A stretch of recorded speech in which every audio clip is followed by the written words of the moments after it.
Bon, journée de travail terminée. Aujourd'hui ça a été long et laborieux, mais c'est fini, on est à la maison. Petit conseil, quand vous jetez vos masques comme ceci, coupez les liens d'attache avant de les jeter. Comme ça, au moins, si jamais, par malheur, ils devaient se retrouver dans la nature, ils ont moins de chances d'accrocher un animal en mer ou que sais-je. Petit conseil. Frères et sœurs humains, salutations fraternelles. Nous sommes le 26 janvier 2022. Depuis Nicolas Sarkozy, avec la question de l'identité française, pas mieux avec Hollande et la perte de nationalité, mais beaucoup plus avec Macron, notre pays est divisé.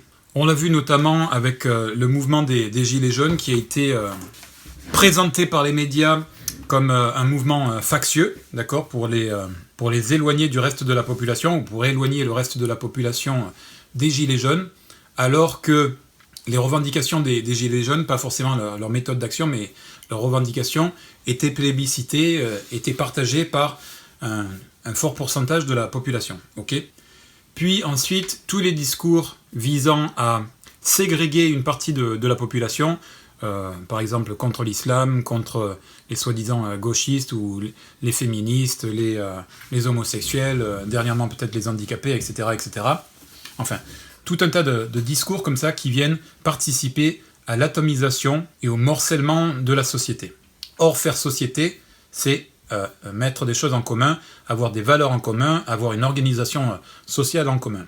Donc ça, c'est pour le constat. À cause des politiques, au moins depuis Sarkozy, Hollande et encore pire avec Macron, j'oublie aussi l'histoire du pass sanitaire, les anti-vax, etc., ou les complotistes d'un côté, enfin, il y a tout un tas de discours comme ça qui montrent que l'on pointe du doigt telle et telle catégorie de la population, comment faire des sous-français, d'accord, et remettre en question leur légitimité dans l'expression et dans la société. Okay. Donc comme je disais, ceci c'est le constat. L'une des solutions pour remédier à cette situation, me semble-t-il, c'est de remettre des choses en commun. Et ici, ce que je propose, c'est que nous profitions de la pandémie, de la situation sanitaire actuelle, pour utiliser le domaine de la santé comme un vecteur de regroupement, d'unification, de réunification de la société, en faisant un commun. Et puisque nous sommes en période électorale, la formation politique qui me semble plus à même de faire ceci, c'est évidemment la France insoumise. Pourquoi ? Parce que la droite, l'extrême droite est dans la division entre les Français, sur des questions pseudo-identitaires, ce genre de choses. La gauche est dans la division entre ceux qui possèdent et ceux qui ne possèdent pas, ou peu, les prolétaires. Macron, on voit bien, il a un discours comme ceci de fragmentation de la société, entre ceux qui ne sont rien, ceux qui veulent emmerder, etc., etc. À gauche, un discours d'unification autour de la santé pourrait être porté par différentes forces politiques, mais si on en croit les sondages, même s'il faut mettre beaucoup de guillemets, ça serait la France insoumise qui pour l'instant incarne le mieux cette famille politique. Et donc sous un gouvernement insoumis, l'une des choses qu'il faudrait faire pour retrouver du lien social entre les Français, outre évidemment en premier lieu la réécriture de la Constitution par un maximum de Français pour faire de la France une véritable démocratie, évidemment, ça je n'y reviens pas, c'est la question centrale, mais une autre question, ça serait de faire de la santé un commun, et donc comment on fait ceci ? En mettant en place plusieurs politiques. Premièrement, l'accès gratuit pour tous à la santé. Parce que notre triptyque de valeurs, c'est liberté, égalité, fraternité. Donc il faut que nous soyons égaux à l'accès à la santé, et pas comme le système qui est en train de se mettre en place à l'américaine, c'est-à-dire si vous pouvez payer, vous pouvez vous soigner, si vous ne pouvez pas payer, eh bien tant pis pour vous. Et on le voit d'ailleurs, de plus en plus de Français sont obligés de renoncer à se soigner. Okay ? Donc là, il y a un principe d'égalité. Tout le monde doit pouvoir avoir accès également à la santé de base pour les petits bobos du quotidien, et puis malheureusement, si jamais des problèmes plus graves devaient arriver et qui coûtent plus cher, eh bien le même accès égal pour tous. C'est aussi un principe de fraternité, d'accord ? Parce qu'on partage au travers de l'impôt, du financement collectif, On partage comme ça cet accès aux soins et on veut que tous les Français puissent y avoir accès par fraternité.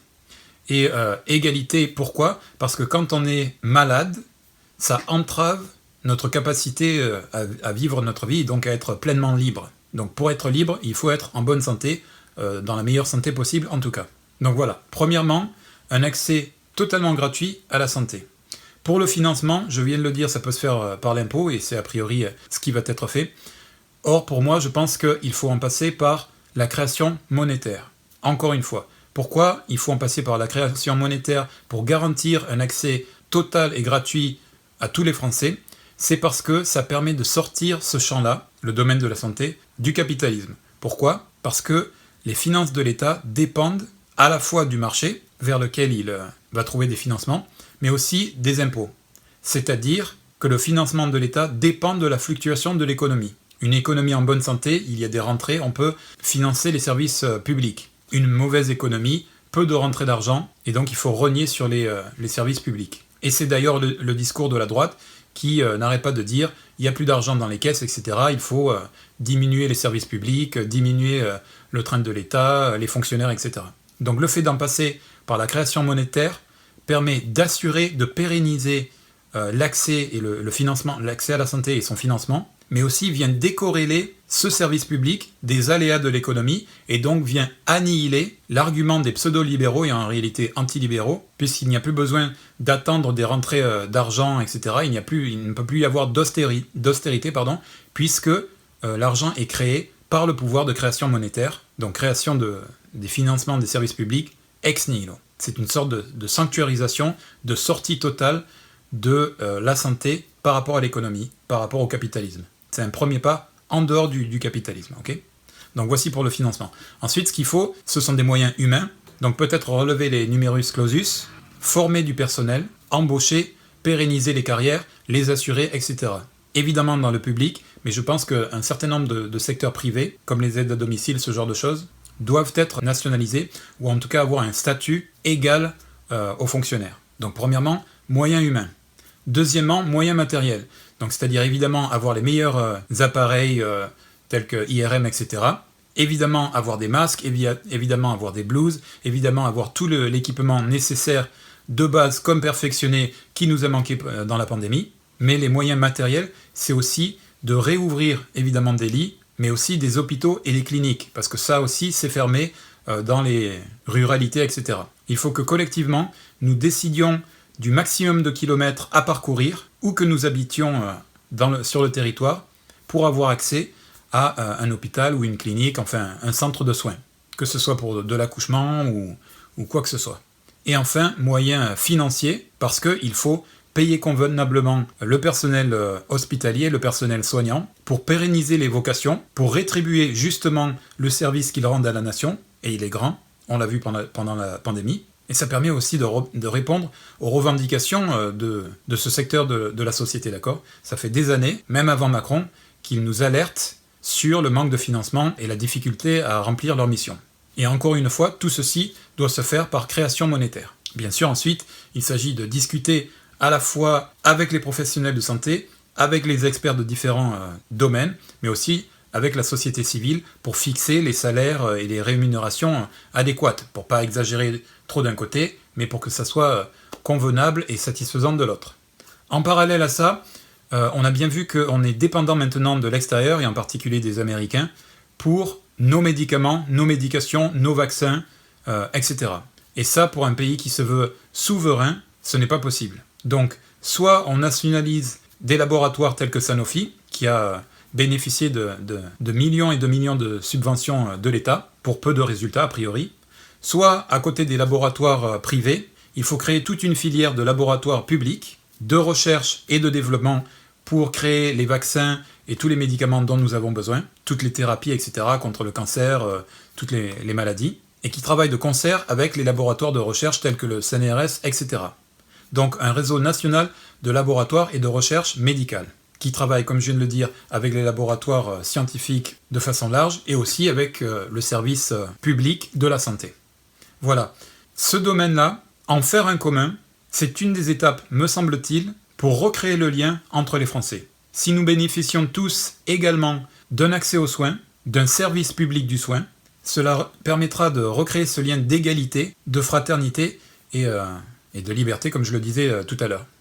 Par exemple, il me semble que s'il y avait un vaccin qui avait été élaboré par un laboratoire national, ou différents types de vaccins, dont des vaccins classiques, c'est-à-dire qui ne changent pas, modifient pas l'ADN, ou plutôt l'ARN, enfin qui n'utilisent pas ce genre de technologie, mais qui utilisent des connaissances beaucoup plus anciennes, telles que le vaccin mis au point par Pasteur, eh bien je pense que ça favoriserait beaucoup plus la volonté d'être vacciné de la part de nos citoyens récalcitrants. Je dis récalcitrants, mais en tout cas, je fais partie de cela, puisque moi ici au Japon, je ne suis pas vacciné, parce que d'une part, je n'ai pas envie de donner de l'argent aux Américains avec Pfizer et ce genre de choses. Deuxièmement, j'estime qu'on n'a pas le recul nécessaire par rapport à cette nouvelle technologie sur l'ARN. Troisièmement, on a vu qu'il y a eu des scandales sanitaires médicaux par le passé, et je pense qu'on ne peut pas totalement faire confiance aux résultats fournis par ces laboratoires. Or, j'aurais beaucoup plus confiance si c'était un vaccin de type traditionnel qui avait été élaboré dans le domaine public et dont tous les résultats seraient connus, seraient transparents. Voilà ce que je voulais dire. Comme d'habitude, si vous avez un avis sur la question, si vous êtes en accord ou en désaccord avec moi, exprimez-vous dans le respect. Et comme toujours, je termine par le triptyque de notre beau pays. Liberté, égalité, fraternité, vive les communs et vive la France.